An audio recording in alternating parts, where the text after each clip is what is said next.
Hello students, मेरा नाम है कमल तिवारी और मैं पास्ट 18 ईयर्स से दिल्ली में इग्नू बीसीए एमसीए स्टूडेंट्स को पढ़ा रहा हूं और अब यूट्यूब के माध्यम से मैं पूरे इंडिया के इग्नू बीसीए एमसीए स्टूडेंट्स के साथ जुड़ना चाहता हूं। हमारे इस चैनल पर आपको मिलेगी सभी सब्जेक्ट्स की coaching, exam preparation tips, assignment assistance, project guidance और करियर काउंसलिंग भी। तो आइए हमारे साथ जुड़िए और हमारे इस चैनल को लाइक कीजिए, सब्सक्राइब कीजिए और अपने फ्रेंड्स के साथ शेयर भी कीजिए। हेलो स्टूडेंट्स, तो आज हम स्टार्ट करने जा रहे हैं एक सब्जेक्ट जो बीसीए न्यू में एमसीएस 202 सब्जेक्ट कोड के नाम से जाना जाता है और बीसीए ओल्ड कोर्स में एमसीएस 012 जिसे हम कंप्यूटर ऑर्गेनाइजेशन कहते हैं। इस सब्जेक्ट में हम बुक 1 यूनिट 1 का फर्स्ट टॉपिक स्टार्ट करने जा रहे हैं जो वॉन न्यूमैन आर्किटेक्चर के नाम से जाना जाता है। तो गाइस 5 मार्क्स का ये टॉपिक बहुत बार इस एग्जाम में पूछा गया है और ये बीसीएस 012 फंडामेंटल्स में भी पूछा जाता है। तो आइए डिस्कस करते हैं वॉन न्यूमैन आर्किटेक्चर के बारे में। आर्किटेक्चर, अगर हम इस वर्ड को देखें तो मतलब इसका स्ट्रक्चर मीनिंग आता है। किसका structure? Structure of modern computers.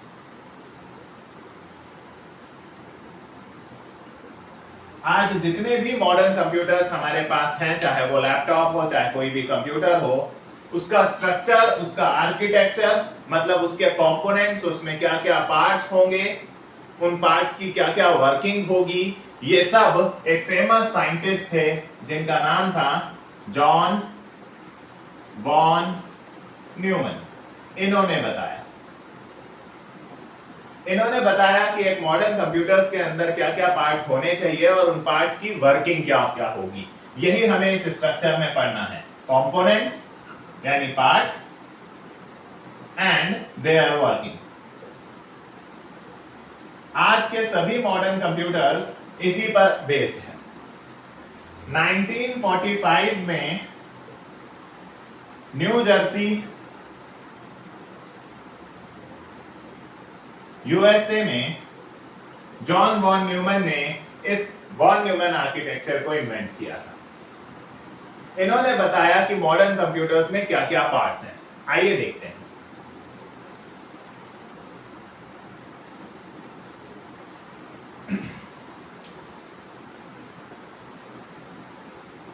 इनके अकॉर्डिंगली वॉन न्यूमैन आर्किटेक्चर में सबसे पहले इनपुट डिवाइसेस को रखा गया, देन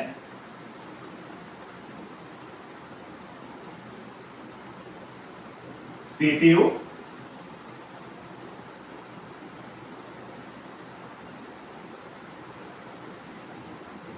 आउटपुट डिवाइसेस।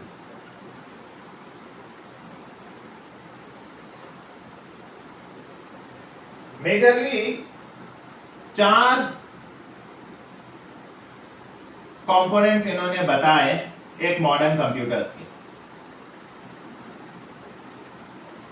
कि एक मॉडर्न कंप्यूटर के अंदर मेन 4 कंपोनेंट्स होंगे, input devices, output devices, CPU और मेन मेमोरी। आइए अब एक एक करके इनके बारे में बात करते हैं। इनपुट डिवाइसेस क्या होते हैं?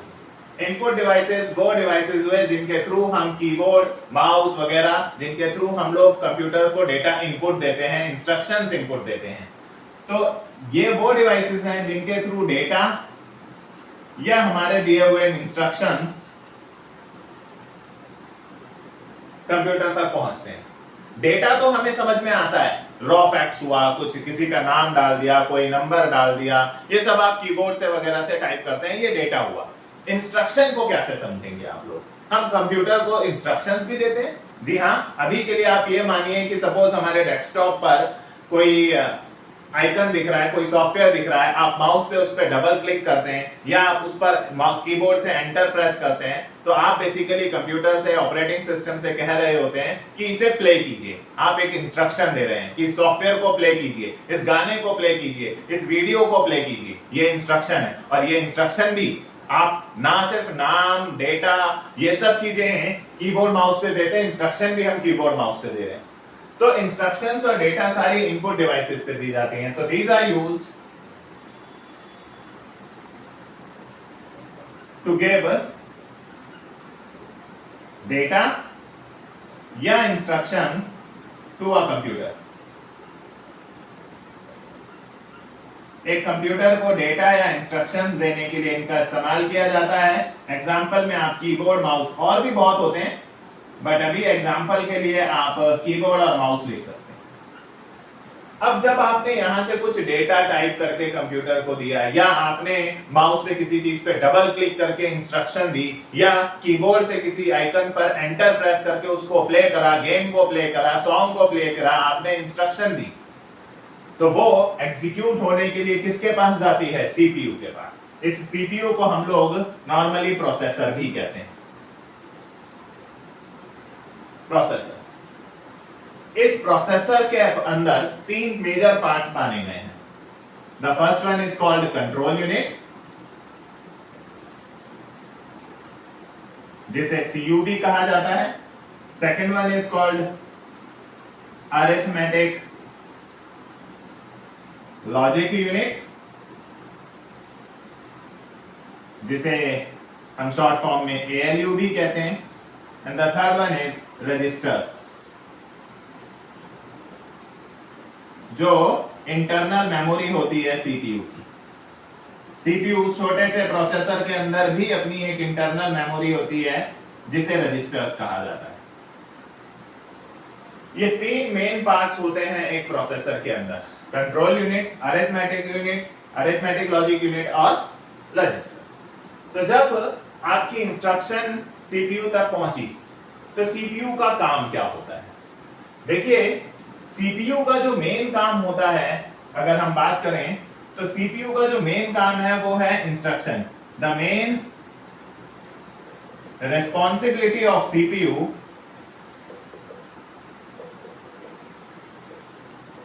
Is instruction execution. जो भी इंस्ट्रक्शन हमने दी, उसको एग्जीक्यूट करना सीपीयू की मेन रिस्पॉन्सिबिलिटी होती है, उसको रन करना सीपीयू की मेन रिस्पॉन्सिबिलिटी होती है, राइट? और रन करने के बाद जो भी रिजल्ट्स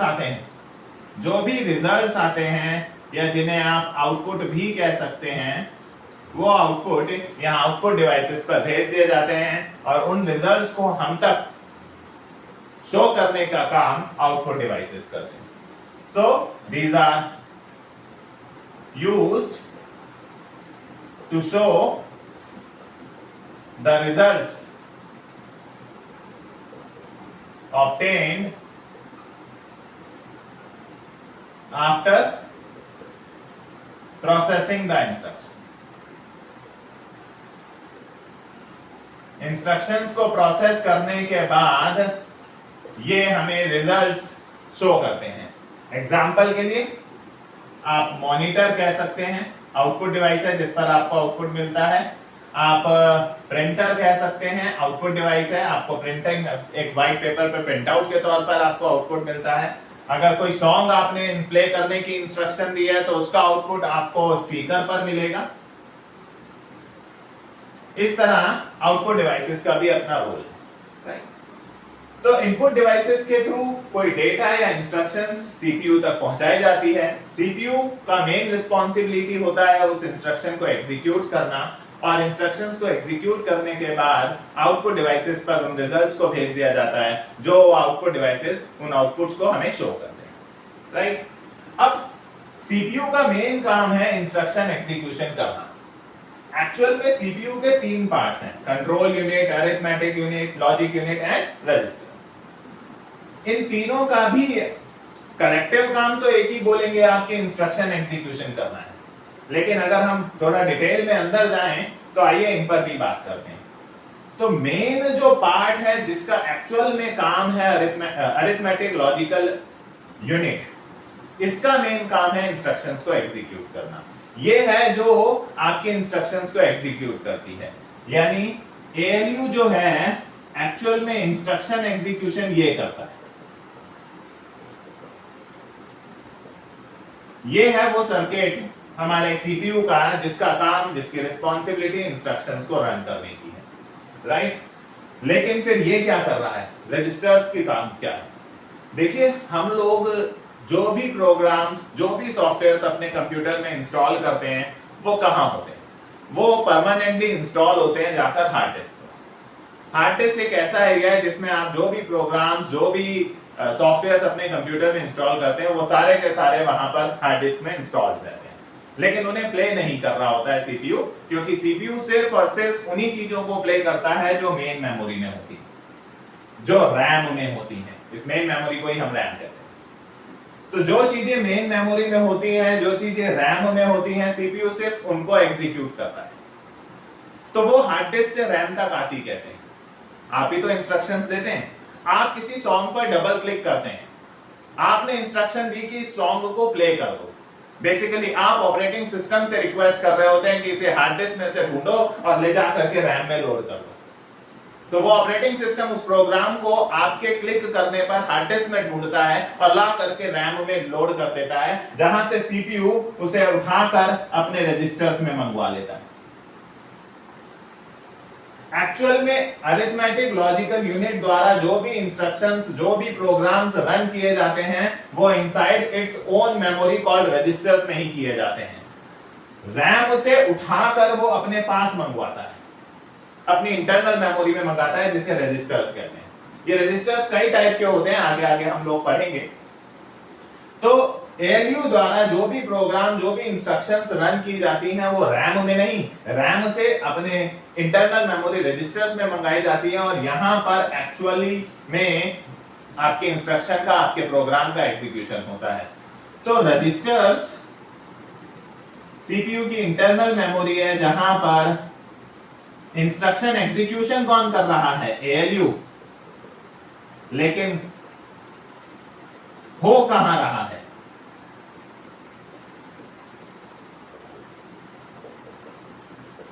रजिस्टर्स में। जो भी एक एएलयू द्वारा प्रोग्राम रन किया जा रहा है, इंस्ट्रक्शंस रन की जा रही हैं, वो सीपीयू की अपनी इंटरनल मेमोरी रजिस्टर्स में है। वो इंस्टॉल भले ही हार्ड डिस्क में है, लेकिन जब आपने उस सॉन्ग पर, उस गेम पर डबल क्लिक करा तो आपने ऑपरेटिंग सिस्टम से बेसिकली डबल क्लिक करके एक रिक्वेस्ट करी कि इस प्रोग्राम को हार्ड डिस्क में से इंस्टॉल करके रैम में पहुंचा दो। सीपीयू को हार्ड डिस्क से डायरेक्टली कनेक्ट क्यों नहीं किया गया? क्यों एक सीपीयू सीधे हार्ड डिस्क से कनेक्ट कर दिया गया, बीच में रैम को लाना पड़ा? ऐसा इसलिए क्योंकि आपके सारे के सारे प्रोग्राम्स परमानेंटली इंस्टॉल्ड है हार्ड डिस्क के अंदर। अब अगर सीपीयू डायरेक्टली हार्ड डिस्क से कनेक्ट कर दिया जाएगा, तो अगर आपकी हार्ड डिस्क में 500 गेम्स हैं, 200 सॉन्ग्स हैं, तो सीपीयू उन सबको एक साथ चला देगा। पता चला सारे गाने एक साथ चल रहे हैं, सारी वीडियोस एक साथ चल रही हैं, सारी फाइलें खुल रही हैं, एक अजीब सा मैस हो जाएगा। रादर हम हार्ड डिस्क और सीपीयू के बीच में एक मेन मेमोरी लगा दी जिसे रैम कहा गया। एक्चुअल में इस रैम का काम क्या है?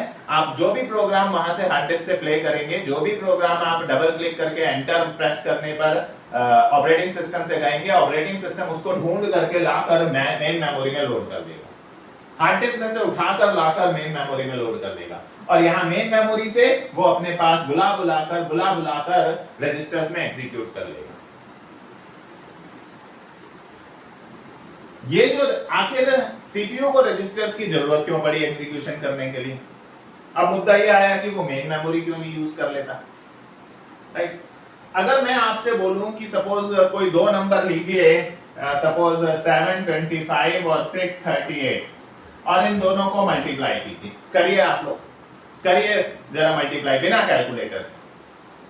तो अगर आपसे कहा जाए कोई दो नंबर्स को मल्टीप्लाई करिए विदाउट कैलकुलेटर, तो आप लोग भी अभी अपनी नोटबुक का लास्ट पेज या कहीं रफ एरिया में जाएंगे और कैलकुलेशंस करना शुरू कर देंगे।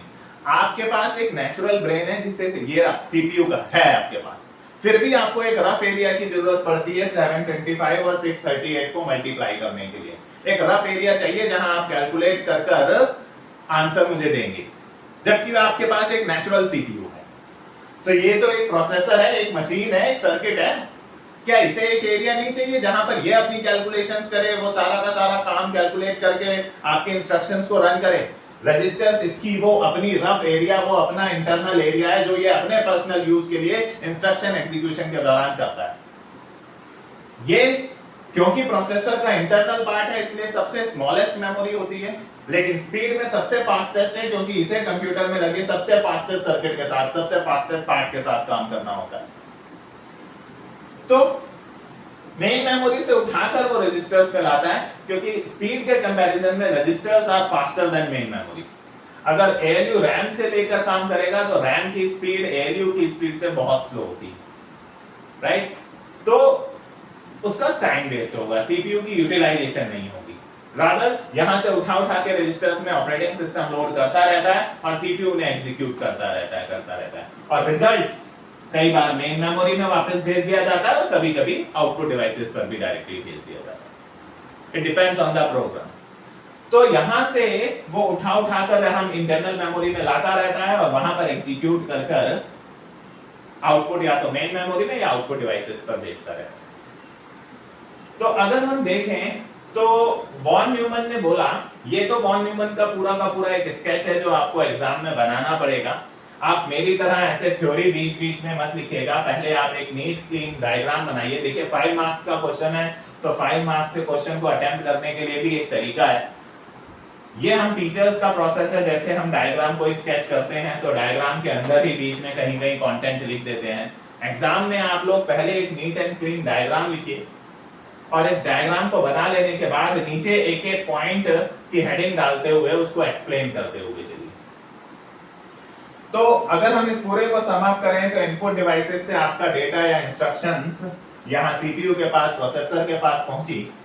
इसके अंदर एक एएलयू नाम का सर्किट होता है जिसका काम बेसिकली इंस्ट्रक्शन एग्जीक्यूशन करना होता है।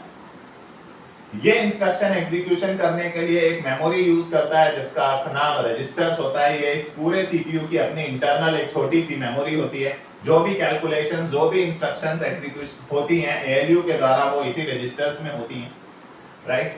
ये मेन मेमोरी में आप लोग जो भी प्रोग्राम रन करते हैं, आपने एमएस वर्ड पर डबल क्लिक करा, आपने सॉन्ग पर डबल क्लिक करा, आपने किसी वीडियो पर डबल क्लिक करा, वो सॉन्ग, वो वीडियो, वो सॉफ्टवेयर हार्ड डिस्क से उठाकर मेन मेमोरी में लोड कर दिया जाता है। यहाँ मेन मेमोरी से वो रजिस्टर्स में बुला बुलाकर उनको एग्जीक्यूट करता रहता है और आउटपुट या तो आउटपुट डिवाइसेस वाला है तो सीधे आउटपुट डिवाइसेस पर भेजता है और कई बार रिजल्ट वापस मेन मेमोरी में भी डालता है। ये अलग-अलग सिचुएशंस पर डिपेंड करता है, राइट? अब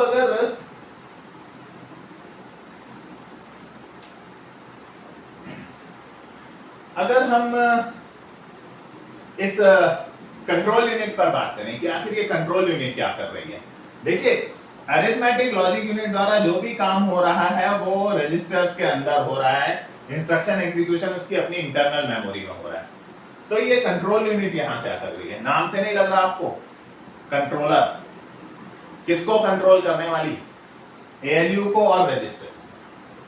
इस एएलयू के द्वारा जो भी इंस्ट्रक्शन एग्जीक्यूशन हो रहा है, जहां हो रहा है, ये पूरा इंस्ट्रक्शन एग्जीक्यूशन इसके द्वारा कंट्रोल किया जाता है। अब ये कोई ह्यूमन तो है नहीं कि किसी को आवाज लगाकर कंट्रोल करता हो। अगर ये भी एक सर्किट है, ये भी एक सर्किट है, अगर इसको इस एएलयू को कंट्रोल करना है, एएलयू द्वारा किया जा रहा इंस्ट्रक्शन एग्जीक्यूशन कंट्रोल करना है, तो एक कंट्रोल यूनिट के द्वारा इसे भेजे जाते हैं सिग्नल्स, जिसे कहा जाता है कंट्रोल सिग्नल्स। इस कंट्रोल सिग्नल्स के द्वारा ये कंट्रोल यूनिट इस एएलयू को कंट्रोल करती है, इसे इंस्ट्रक्शन एग्जीक्यूशन करने में गाइड करती है, एज वेल एज इन्हीं कंट्रोल सिग्नल्स के द्वारा ये इन रजिस्टर्स को भी कंट्रोल करती है। बेसिकली ये मैनेजर कौन होते हैं? मैनेजर वो होते हैं जो काम करवाते हैं। सो ये पूरे सीपीयू की कंट्रोलर यानी मैनेजर जो एएलयू से और रजिस्टर्स में इन दोनों को कंट्रोल करती है, सिग्नल्स भेजकर, जिन्हें कंट्रोल सिग्नल्स कहा जाता है, और इनके कामों को कंट्रोल करती है, राइट? अब वॉन न्यूमन ने एक पॉइंट बोला, उन्होंने बोला कि ये जो मॉडर्न कंप्यूटर्स हैं ये स्टोर्ड प्रोग्राम कॉन्सेप्ट पर बेस्ड है। Stored program concept. क्या है ये stored program concept?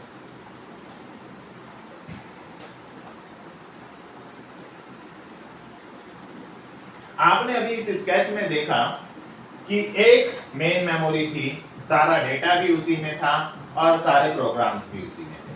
This is what we called stored program concept. Stored program concept के अनुसार डेटा एंड इंस्ट्रक्शंस दोनों के दोनों are kept in one single memory. एक ही मेमोरी में एक साथ रहेंगे। डेटा भी और इंस्ट्रक्शंस भी दोनों के दोनों एक ही मेमोरी में एक साथ रहेंगे। This is called stored program concept. ये भी वॉन न्यूमन ने बोला। एक पॉइंट वॉन न्यूमन ने बोला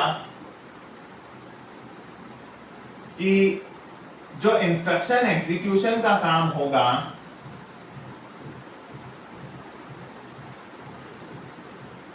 वो सीक्वेंशियल मैनर में किया जाएगा सीपीयू के द्वारा।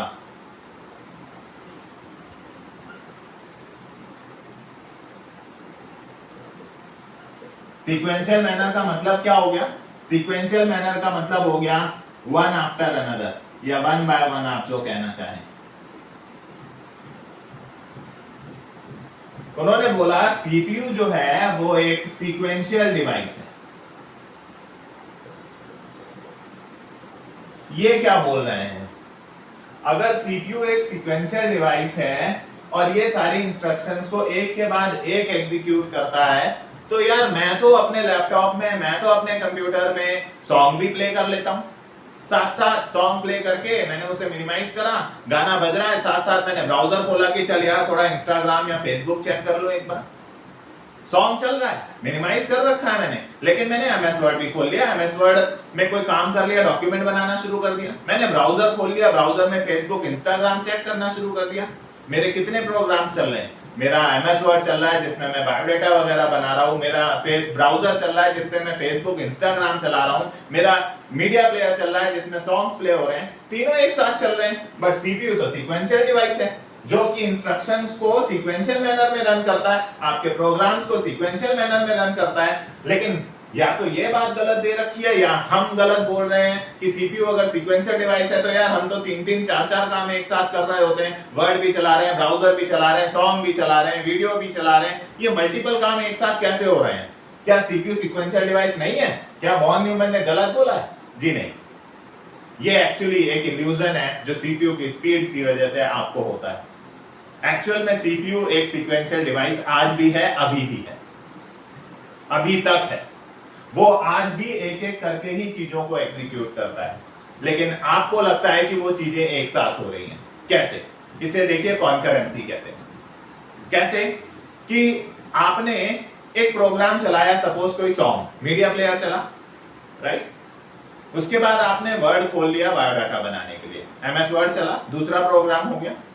उसके बाद आपने ब्राउजर ओपन किया कोई फेसबुक या इंस्टाग्राम चलाने के लिए, ब्राउजर तीसरा प्रोग्राम हुआ। यानी रैम के पास मेन मेमोरी में ऑपरेटिंग सिस्टम ने हार्ड डिस्क से लोड करके कितने प्रोग्राम्स डाले? 3। तो अब रैम के पास 3-3 प्रोग्राम हैं, मेन मेमोरी के पास 3-3 प्रोग्राम हैं जो रन होने के लिए आए हैं। लेकिन सीपीयू तो सीक्वेंशियल डिवाइस है। अब वो क्या करेगा? अब वो दिखाएगा आपको अपनी concurrency with the help of a concept called multithreading. CPU आपको कॉन्करेंसी दिखाएगा। सीपीयू सीक्वेंशियली ही चलाएगा, लेकिन आपको देखिए कैसे इल्यूजन होगा कि सारे एक साथ चल रहे हैं। सीपीयू ने सबसे पहले सपोज मीडिया प्लेयर को चलाया, उसके बाद उसने उसको पॉज किया, फिर एमएस वर्ड को चलाया, फिर उसे पॉज किया, देन उसके बाद ब्राउजर को चलाया, फिर उसके बाद उसे पॉज किया, फिर मीडिया प्लेयर को चलाया, फिर उसे पॉज किया, फिर वर्ड को चलाया, उसे पॉज किया। यानी ये सीपीयू की चलाया पॉज, चलाया पॉज, चलाया पॉज, चलाया पॉज, चलाया पॉज, चलाया पॉज। इस प्रोसेस में सीपीयू एक बार में एक को ही चला रहा है, लेकिन वो उनके बीच में इतनी तेजी से जंप कर रहा है कि आपको ऐसा लग रहा है कि वो सारे एक साथ चल रहे हैं। एक सेकंड में वो हजारों लाखों बार उनका वो चला देता है, पॉज कर देता है, चला देता है, पॉज कर देता है, और आपको ऐसा इल्यूजन होता है कि वो सारे एक साथ चल रहे हैं, बट नहीं। सीपीयू आज भी एक सीक्वेंशियल डिवाइस है और वो एक एक करके ही चीजों को चलाता है। ये उसकी स्पीड है कि वो उनके बीच में इतनी तेजी से जंप करता है कि आपको लगता है कि वो एक साथ चल रहे हैं।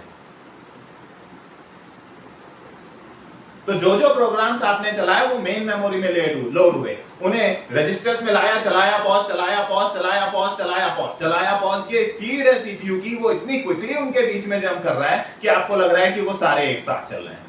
आगे जब आप कभी ऑपरेटिंग सिस्टम पढ़ेंगे तो वहां पे ये सारी चीजें और डिटेल में बताई जाएंगी। तो फिर तीसरा, वॉन न्यूमन ने बोला मेन मेमोरी के बारे में।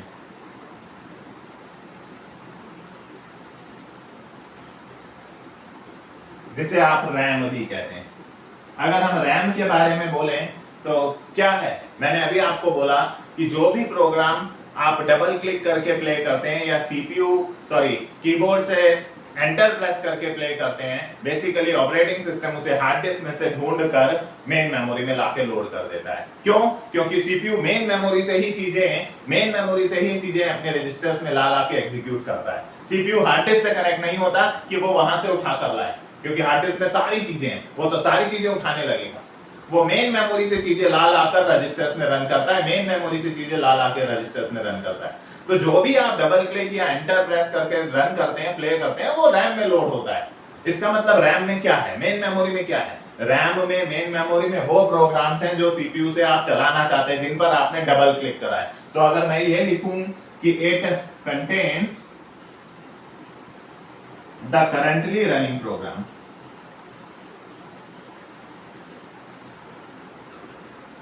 जो जो प्रोग्राम्स करंटली सीपीयू द्वारा चलाए जा रहे हैं वो रैम में होते हैं, वो मेन मेमोरी में होते हैं। जो भी प्रोग्राम्स, राइट? अब आप मुझे बताइए कि अगर आप कंप्यूटर को शट डाउन करेंगे, कंप्यूटर को बंद करेंगे, तो वो प्रोग्राम्स यहां रहने चाहिए या नहीं रहने चाहिए? वो प्रोग्राम्स मेन मेमोरी में बचे रहने चाहिए या नहीं जब आप कंप्यूटर बंद करेंगे?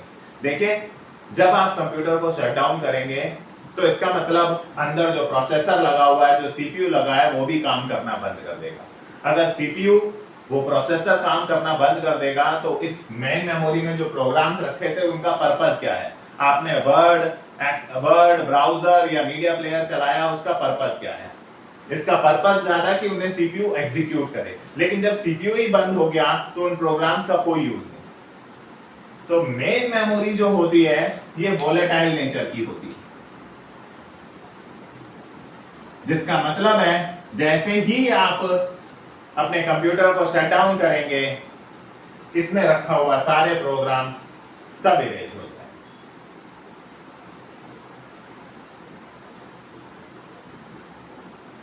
जो भी डेटा या जो भी प्रोग्राम्स मेन मेमोरी में हैं will be erased when the computer will be shut down। और सही तो है यार,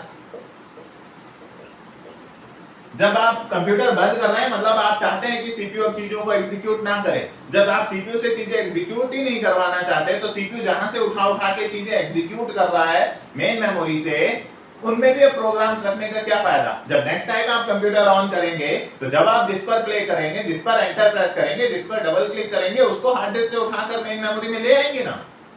क्यों तब तक हम इसमें रखें? तो इसमें रखा हुआ डेटा कंप्यूटर के ऑफ होते ही इरेज कर दिया जाता है ऑटोमेटिकली। तो ये तीन मेन पॉइंट्स और, राइट?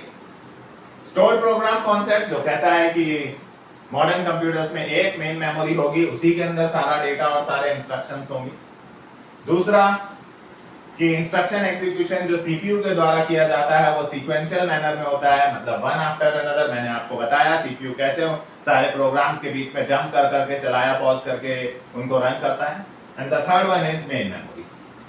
तो अगर आपने इस वॉन न्यूमन आर्किटेक्चर के बारे में देखा, जिसमें मैंने आपको इनपुट डिवाइसेस के बारे में बताया, आउटपुट डिवाइसेस के बारे में बताया, देन सीपीयू के बारे में बोला कि कंट्रोल यूनिट कैसे कंट्रोल सिग्नल भेजकर एएलयू को और रजिस्टर्स को कंट्रोल करती है।